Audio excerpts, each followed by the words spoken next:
Hola compañeros, ¿cómo están? Espero que muy bien. En este video, al igual que en el video anterior, voy a explicar rápidamente cuáles son los pasos que tienen que seguir para poder realizar la prueba de mañana y que les vaya muy bien. En el primer ejercicio tenemos una integral de línea. Acá nos dan la integral, en donde C es una curva parametrizada de la siguiente manera y T se mueve en el intervalo 0 y 1. Por lo tanto, se trata de una curva abierta, así que no tenemos que pensar por ningún motivo en utilizar el teorema de Green. Estas son las alternativas posibles y vamos a comenzar con el desarrollo. Tenemos la integral acá, ya tenemos la parametrización lista, así que no tenemos que darnos ese trabajo de parametrizar. Y lo único que tenemos que hacer es reemplazar, así de sencillo. Tenemos 13, el 13 sigue tal cual, el i se reemplaza por un t cubo, lo tenemos aquí, t cubo. Solamente hay que tener cuidado cómo se calculan los diferenciales de x y de y. Para calcular ese diferencial de x, lo único que hay que hacer es derivar x con respecto de t. Si x igual a t más t cuadrado, entonces la derivada de x con respecto de t sería 1 más 2t. Y despejando, finalmente queda que el de x es igual a 1 más 2t por dt. Y eso es lo que se reemplaza acá, en lugar del diferencial de x. Seguimos acá, 13, y el i se reemplaza por un t cubo, lo tenemos acá. Y el diferencial de i se calcula derivando i con respecto de t. La derivada de i con respecto de t va a ser 3t cuadrado, y finalmente despejando el de i va a quedar 3t cuadrado por dt. Y eso es lo que se reemplaza de este lado, en lugar del de i. Ahora lo que corresponde hacer es desarrollar lo que más podamos esto. Podemos ver que el 13 lo podemos factorizar porque es un factor común. Lo sacamos aquí. El de t también se factoriza, se pone acá. Y lo que corresponde hacer es ahora hacer una distributiva. T cubo por 1 queda t cubo por 2t queda 2t a la cuarta. Y acá el 13 ya lo factorizamos, entonces queda solamente t cubo por 3t cuadrado, que eso sería 3 por t a la quinta. Y aquí está. Una vez que ya tenemos todo simplificado, no tenemos que seguir, no tenemos que calcular a mano, porque estamos en un control online y obviamente tenemos esa ventaja, lo metemos en la calculadora y la respuesta acá ya estaría calculada. Finalmente quedaría como 14,95. Y aquí está la alternativa correcta. Vemos que es muy simple este ejercicio. Pasamos al siguiente ejercicio. CAS es la superficie de la esfera unitaria y DS el diferencial de área vectorial de la superficie S orientada saliendo de la esfera. CAF el campo vectorial que tenemos aquí. Un campo vectorial definido en el espacio. Entonces el valor de la integral de superficie sería alguna de estas alternativas que tenemos acá.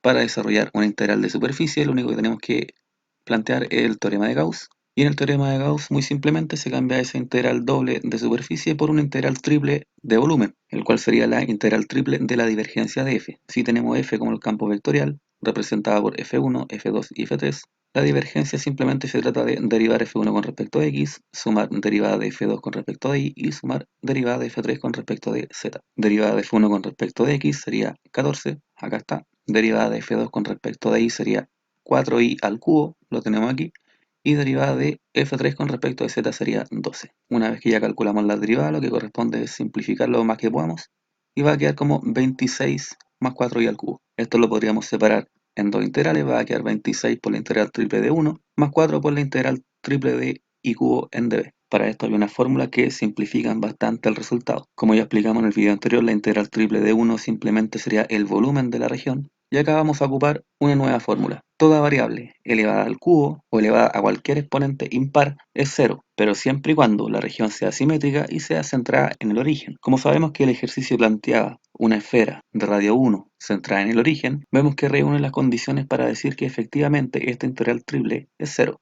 Acá nosotros vemos de que la esfera está centrada en el origen y además es simétrica por donde la miremos, así que sin ningún problema vamos a decir de que ese resultado va a ser cero, porque está elevado a un exponente impar y la región es simétrica y centrada en el origen. ¿Qué pasaría si fuera un exponente par? Hay nada que hacer, ahí habría que resolver la integral triple o doble o lo que quede. Pero como es un exponente impar, puede ser 3, puede ser 5, puede ser 7, puede ser 57, va a ser 0. Como dato del ejercicio al principio no nos dice exactamente que la esfera está centrada en el origen, pero si no hay ninguna información con respecto a ello, nosotros podríamos asumirlo, así que una esfera unitaria dejémosla con que está centrada en el origen para simplificar los cálculos. Finalmente solamente nos queda calcular el volumen de la región, y el volumen de una esfera unitaria sería 4 tercios pi por radio al cubo, y el radio de una esfera unitaria es 1, así que la respuesta va a ser 26 por 4 pi dividido 3. Usando calculadora llegamos a este resultado, 108,91, y acá vemos que está la alternativa correcta, la letra D. Pasamos al tercer ejercicio. Tenemos una curva elíptica con la siguiente ecuación.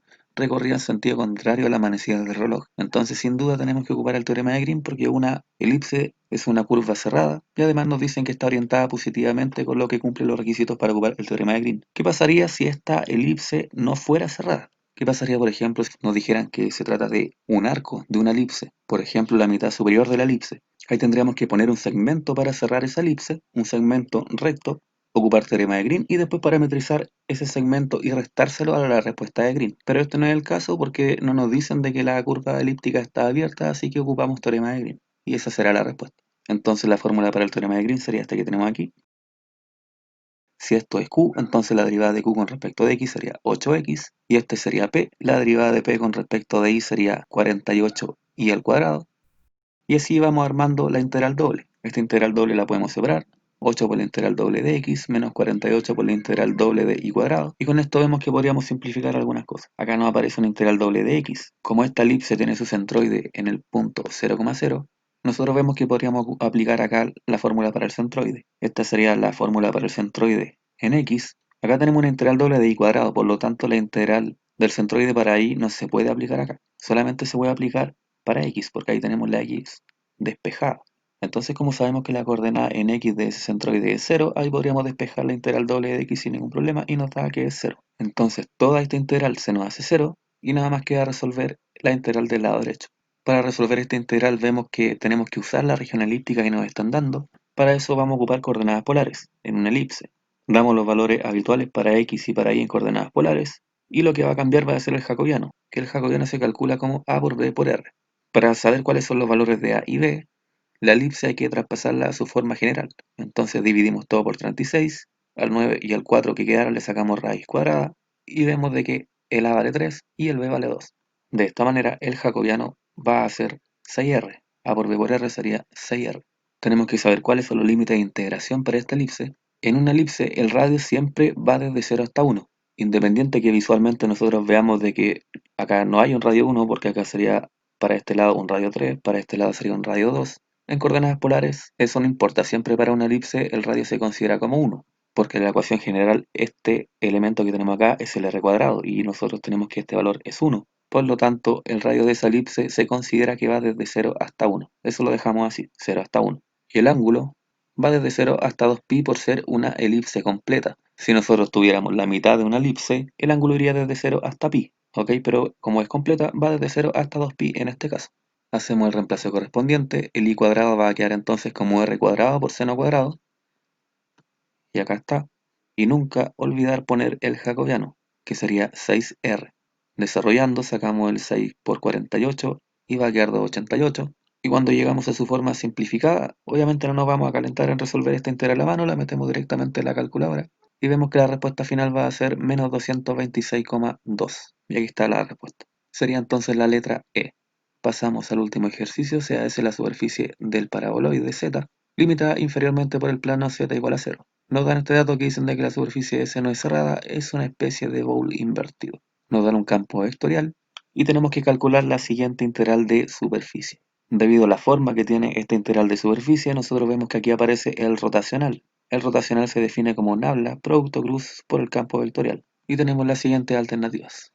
Tenemos el rotacional de F, que habría que sacar el producto cruz entre nabla con el campo vectorial. Nabla simplemente se trata de poner los operadores de las derivadas parciales con respecto de x, de y, de z, y abajo ponemos los del campo vectorial, f1, f2 y f3. Si este sería nuestro campo vectorial, f1 sería 28y, f2 menos 20x, y f3 sería z.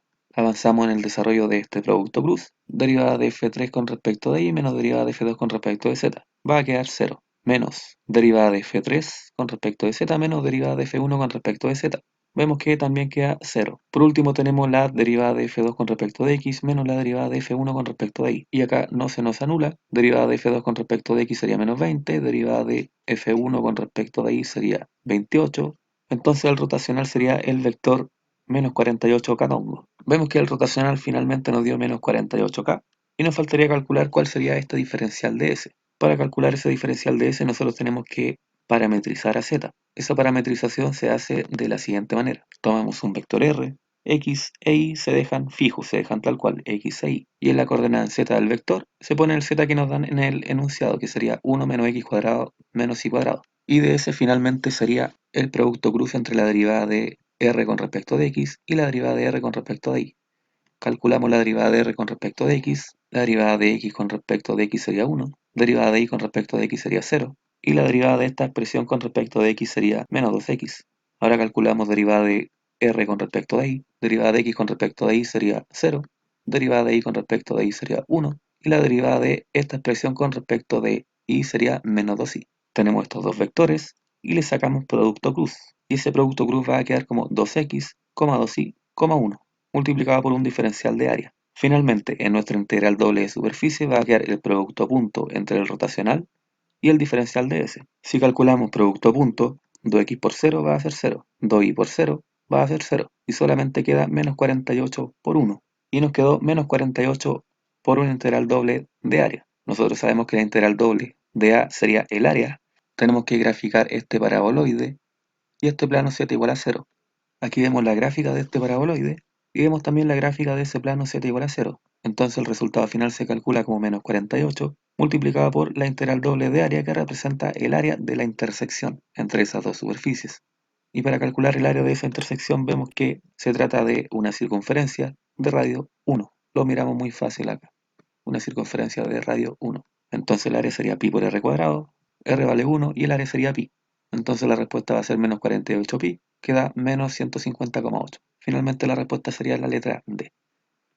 Y ejercicios muy parecidos a estos son los que tendrían que aparecer en el certamen que van a realizar, así que espero que les vaya muy bien, mucho éxito, un abrazo. Espero que tengan muy buena nota.